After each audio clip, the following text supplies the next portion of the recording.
Okay, so I'm going to have to re-record the intro. That's fine. I'll figure that out. But so, sadness, it's true, right? I deflated super fast. Thank you for spotting it, though, because I'm only a couple of slides in. So again, where was I?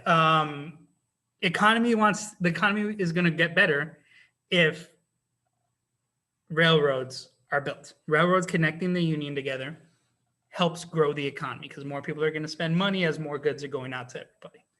So incentives. If you're a would-be railroad company, if you're a person who has the money and wants to start a railroad, or if you're an existing railroad company, the federal government is going to help you in every way they can. Whether that's giving you land, giving you an easy loan with low interest rates, anything.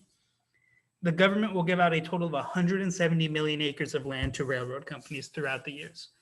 And easy to get loans and easy to pay back loans as a result. What do you need from this slide? There's a need for railroads, and that need is going to be increased when the federal government gives out incentives to railroad companies. The government's going to help companies make railroads, is basically what you need. So I'll give you a quick 2 minutes on here. There's a need for railroads, and the government wants to help companies build them. So they're going to give them land. They're going to give them really easy to pay back loans. Things of that nature. Again, about 2 minutes, probably a little less. And we're going to talk about the other transcontinental railroads, because there wasn't just one. It starts with one, but there will be more. 4 other ones to be exact.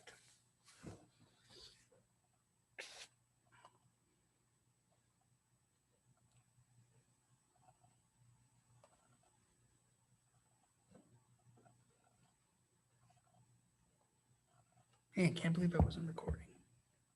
I'd been so good at recording every single time, and then Friday and today I totally missed it.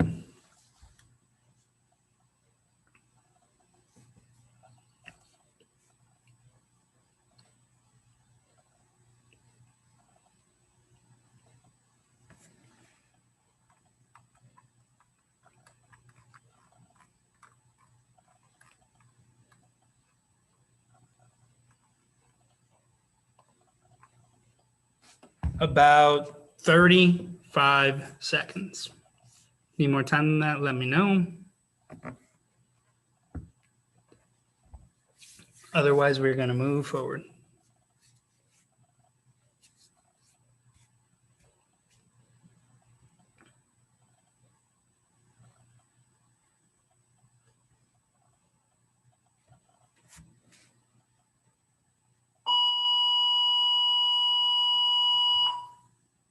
Ten seconds.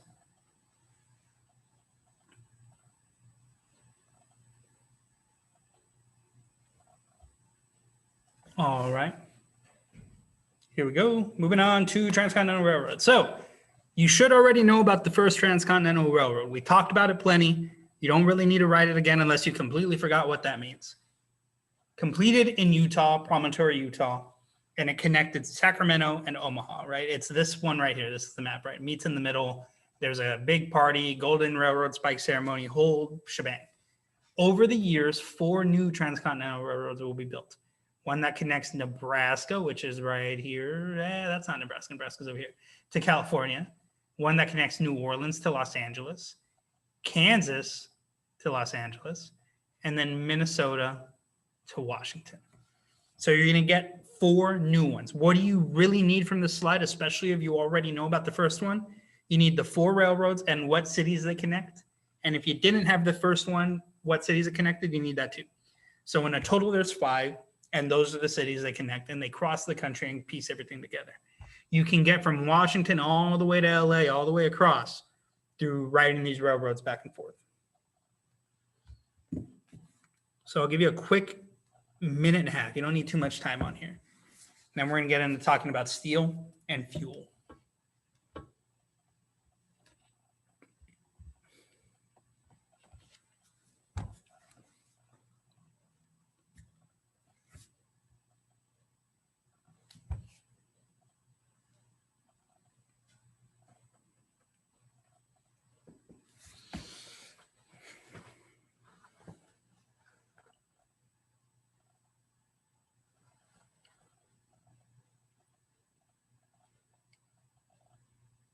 About 45 seconds.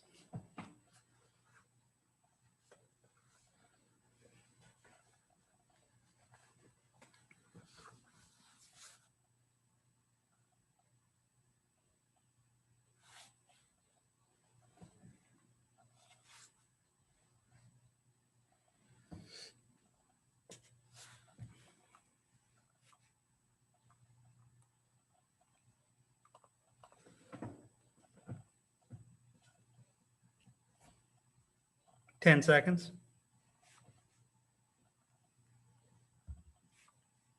All right, we're going to move on.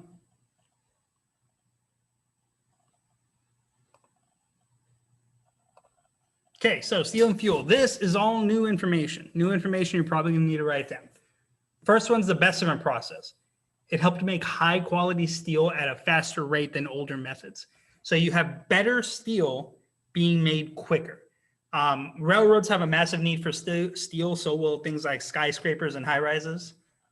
So the Bessemer process helps dish out that steel at a faster rate. Then you're going to get into things like Carnegie steel later on, but we'll talk about all that stuff later.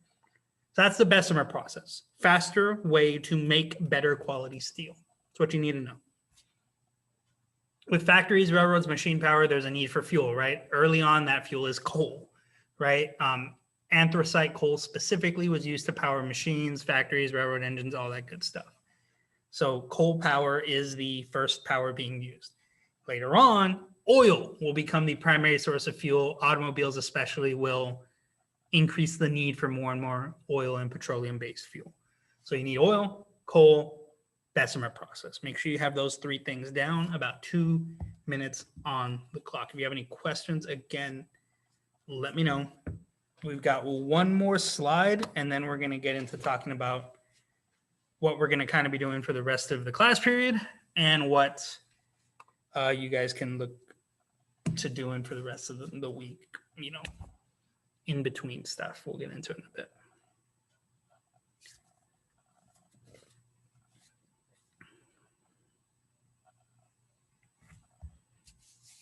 About 1.5 minutes on the clock.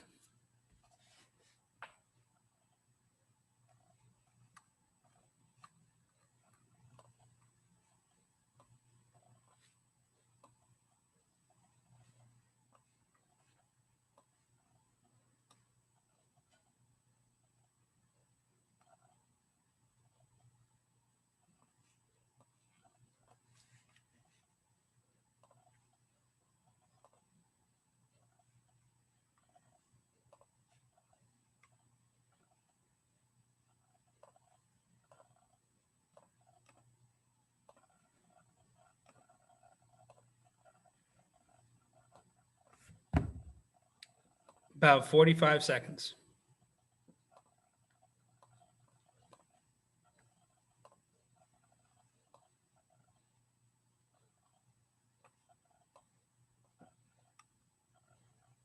More time? Okay. We'll go to about another 1.5 minutes.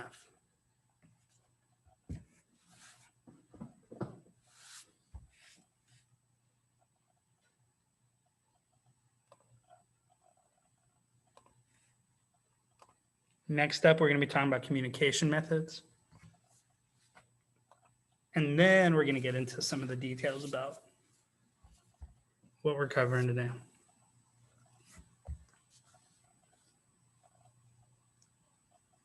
About 1 minute.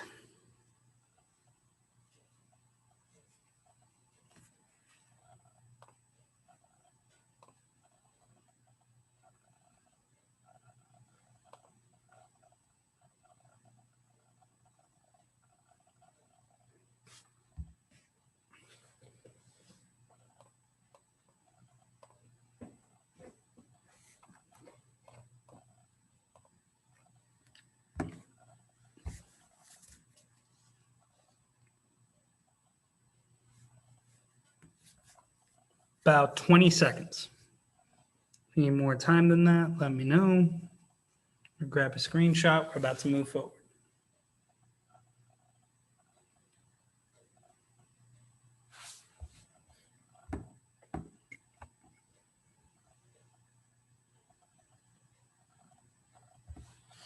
All right. So moving on, we're going to talk about communication next. Now, telegraphs, right? We've talked about the telegraph already, beep, beep, beep, beep, beep, beep, Morse code, all that good stuff. They're being built in huge numbers, right? Where you saw railroads, you usually saw telegraph wires. It is the ability to send a message with the speed of electricity across a vast distance. It is something super important to a lot of people during this time.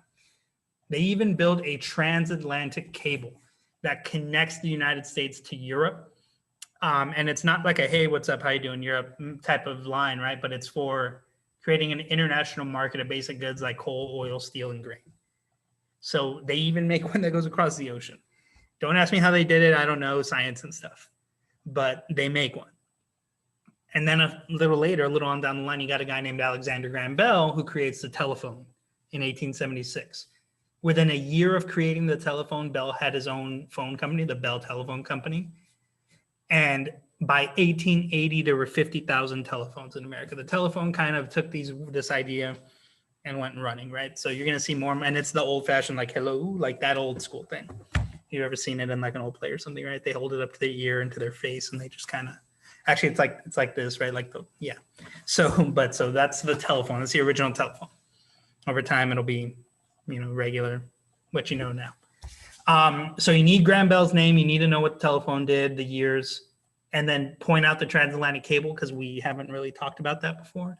And you should already know what a telegraph is, so you shouldn't need to write that. But if you didn't remember it, feel free to add it in. We'll go about 2 minutes here. Then we're going to talk about what we're doing next.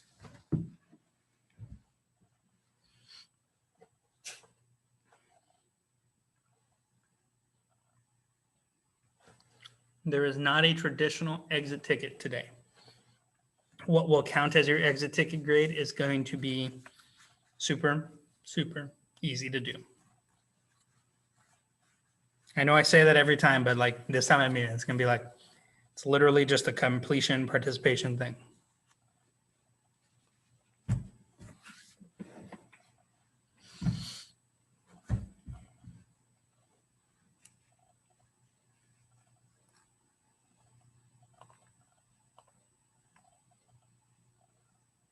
I don't know what that means, Jim. You lost me there.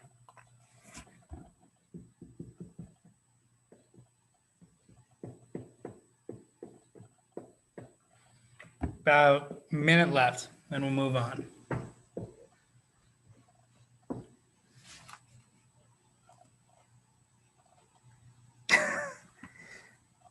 I really don't.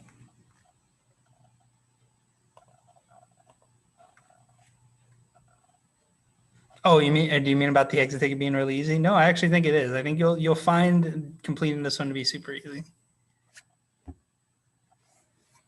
It's like really, it's just like look through a thing. You'll see. Imagine if you all failed this one, I'd be genuinely shocked. I really would be, because it means that, I don't know. It would genuinely shock me for reasons you'll see in a bit. So I'm going to start talking about it already. About 30 seconds left on the clock to finish this slide. If you need more time, let me know. But all right, guys. So those of you that are done and ready and that are waiting, we're going to talk a little bit more about technological innovations that have happened either right before this time, during this time, or that had their major effects during this time. And I have a whole list of them made, and it's for a reason. And before I go through that list, actually, yeah, let's go through the list first. All right, so time is up. If you need more time, let me know. Let's talk about this list. So I made a list. It's not in Google Classroom yet, but it will be. Railroads, steamboats, canals. Let's look forward. Right? Bessemer, Carnegie steel. It's a slight change in what steel is. This is the process. This is like the factory. The light bulb, the first easy to access film camera from Kodak. Barbed wire, the Pullman car, the mail order catalog. Those of you guys that play video games and played Red Dead, you know how you have like the catalog to order from? That was a real thing. That's really how everybody got stuff. Coca-Cola is invented during this time. Electric streetcars, the genre of science fiction. One of the earliest science fiction novels comes out during this time. The IBM company, the computer company. The Chicago World Fair, time zones, skyscrapers, elevators, electrical power, motion picture projector, which is a kinetoscope, the record player, sewing machines. There's all sorts of innovations that happened during the Gilded Age or that happened before and moved on. What was created first, the glass or the glass? Plastic doesn't come around till after oil. Like part of what oil is also used for is making plastics. So it's glass. And before it was like, I think I have it in here for the Coca-Cola thing. Like it's literally in a pharmacy and you go spend 5 cents and they'll give you like a glass of soda, not like a can or a bottle. It's like a glass of soda before soda was a thing. It doesn't hit the same. Yeah, typically too, I think it's because a lot of the glass bottle sodas are the Mexico ones and they have cane sugar in them and that's always better than the processed stuff. So that's a list of innovations. Now, I need everybody in this Zoom right now to tell me yes or no. Have you heard of or watched an As Seen on TV ad? That might be a little bit older. That's something that I like think about, like the Flex Seal ad or like Billy Mays or any of those people. Can I get some yeses or nos in the chat? Yes, a bunch of yeses. It seems okay. So I'm not that old. Everybody knows what I'm talking about. I got one no. Okay, so a bunch of courses. Still buys from those ads. That's awesome.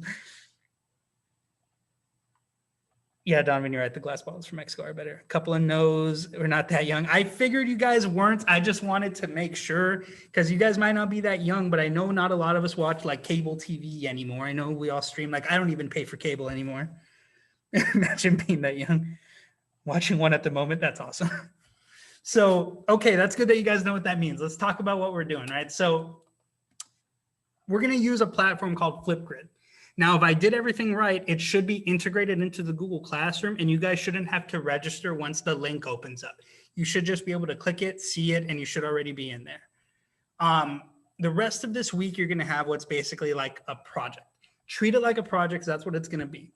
Your exit tickets are going to be really streamlined and really simple because I want you to be putting a lot of time into this. Now, not hours and hours and hours, right? But time at the end of class, it should take, we're going to do more like we did like that 3-minute exit ticket last time, the MCQ. The rest of this week's going to be that. So you can take the time after class and use that to do this. We're probably going to have time in class where I'm going to give you time right now, like I'm going to do today, to just work on this at least once or twice. It's a project, but again, I'm trying not to give you guys too much stuff to do at home. Take as much time as you want into it, as long as you follow the parameters. It's designed to be fun, but it's still research-based, it's still historical-based, and it's going to give you the opportunity to really jump into the Gilded Age and look into all the weird, interesting things that are invented and created during this time. We're going to talk about the innovations. You can use the stuff from past lessons as long as you can trace it to an effect in the Gilded Age. This isn't notes anymore, by the way. The notes ended a while ago. So what are we going to do? You're going to have a week to research and record a 1 to 2 minute video. Now, I'm going to probably try to record a full one on my own to kind of give you a sample, and I'll probably upload that this afternoon. So depending on what I find in my recording, I may reduce this, but 1 to 2 minutes for now. Probably you want to aim for like about a minute and change, right? You don't want it too long. Once these get long, they get a little weird. About a technological innovation that occurred during the Gilded Age or that had its effect during the Gilded Age, right? So even if it's something like the cotton gin that was invented before, if you can tie it to the Gilded Age, then it'll work. But there's a reason why that's not in there, because that's going to be kind of hard to do for some of these. So in my head, what this is it's an advertisement. It's a pitch video. It's a made for TV ad, right? As seen on TV ad. Channel your inner Billy Mays, Vince, or Flex Tape guy and make like a cheesy ad for the product. Now, you can do what you want with it. You can, for example, let's pick, I don't know, the light bulb. If you're talking about the light bulb and you're using Edison's version, there's a whole angle there where you could trash the guy that made the light bulb before him, but just didn't make an effective version of it, right? Because Edison's is better. That's why he's the one everybody remembers. But there was another guy before him that made one, right? If you're talking about record players, you can go on tangents with it. Steam engines, there's all sorts of steam engines, sewing machines, etc., right? Make it like a TV infomercial, but don't be afraid to kind of make it your own, right? Part of what this is going to be is like in your own words, your own voice. I want to see you in this to an extent, right? Like make it your own. Hopefully you guys are still with me. Hopefully if there's any questions, you'll let me know. I'm going to show you the rubric right now. So this is what I have right here.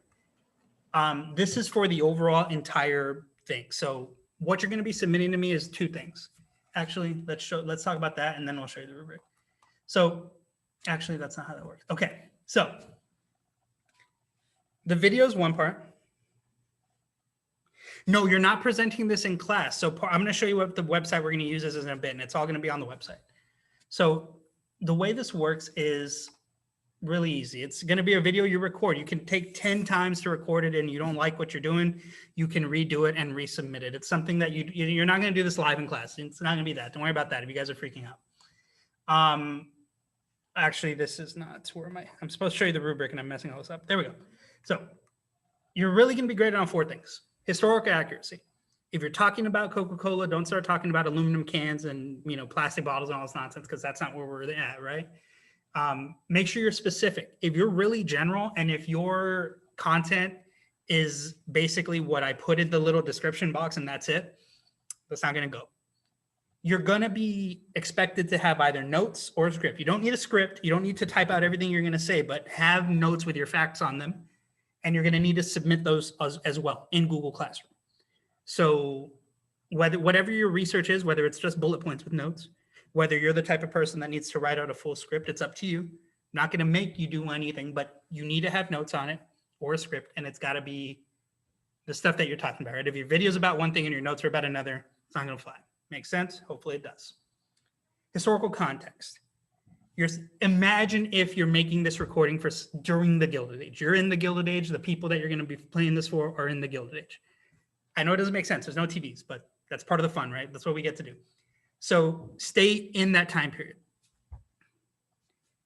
Yes, I'm going to get to that in a bit.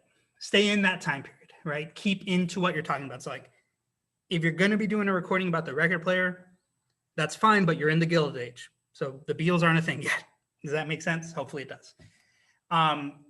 Your video has to be in your own words. Again, what I want to avoid, and I get it, not everybody is outgoing and stuff, but that's why you're recording these on your own. What I don't want to see, or what I would like to not see, what will hurt your stuff, is if you're up there and you're just reading off of a script, right? Try to make it seem organic. You can have your script right off screen, right? Or you can have your notes or whatever you need. I don't expect you to memorize this stuff, but make it organic, make it original, make it your own. And then lastly, you're going to get some points for style, right? Are there props? Not that you need props, but like, are you going to wear, I don't know. You know what I mean? For style, make it your own. Do do whatever makes sense to you with style, right? So what do you need to do today? There's still 25 minutes in class, so nobody should be gone yet. And this is going to be your best opportunity to get the topic you want. Try to have a backup ready, or if you really, really want to research your own, you can do that too, but be prepared to lose out on some of the topics on the list. I'm going to post this in Google Classroom right now, and it'll have the topics, and it'll have the rubric, and it'll have the link to Flipgrid. Make sure you're in Flipgrid. If you're not in Flipgrid, you will not get credit for today's exit ticket. Make sure you're in there. Click that link. Make sure you can access it. That's it. You don't need to post anything or anything. Make sure you can access it. That's 1. 2, you can brainstorm right now. I'm going to give you time for that right now in a second. 2, when I post the list, because the list hasn't posted yet, look through the list. If you see a thing you want, get it down. Try to have a backup, but once you know I want to do this thing, send it to me on Teams, and I'll have it, and it'll be time coded, right? So if you send it to me at 3:01, I'll know, okay, Liana sent it to me at 3:01. Oh, Roman sent it to me at 3:02. Sorry, too late. You know what I mean? Like, I'll know who sent it at what time, and then each topic can have a maximum of 3 people doing it. So have a backup, because if you have one that you want to do, but you send it to me late, have a backup ready, because this is individual stuff. It's not group stuff, but I don't want 30 record player videos. You know what I mean? So it's 3 to a topic. And if you want to create your own topic, by all means do it. It just said I'm not here. That's not good. You need a... You are in my class, Brian. I've seen you in there. That's weird. I'll try to send you another join link right now. The link isn't there yet, but it will be. So here's what I'm going to do. to make this fair for everybody, I'm going to set a 3-minute timer. And I want you to think about or look up innovations in this era. This is for those of you that might want to write in your own topic. After the 3-minute timer, you're going to hear it go off, and then I'm going to post the assignment. The link to Flipgrid is going to be in there, and the link to the list of topics will be in there. Then you have time to look through the topics and send it to me. By tomorrow afternoon, I will post a roster that has the topics with who's on there.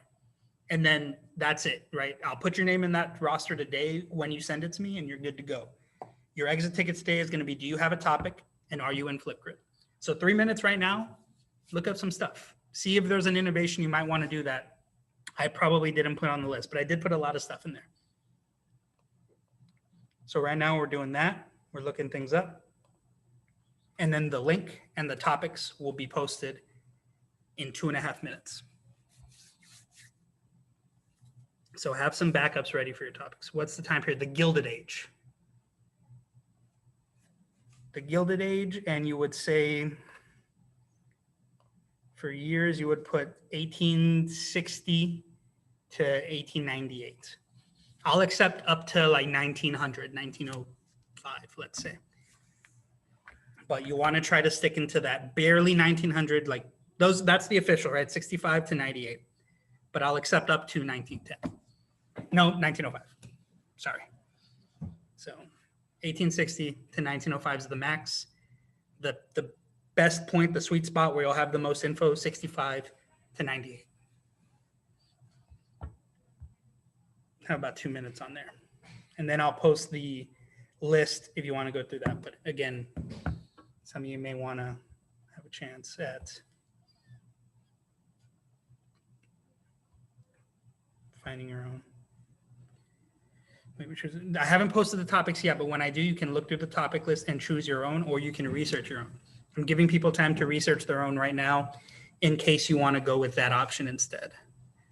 I'm also going to stop the recording because by this point, all this stuff will be posted already separately.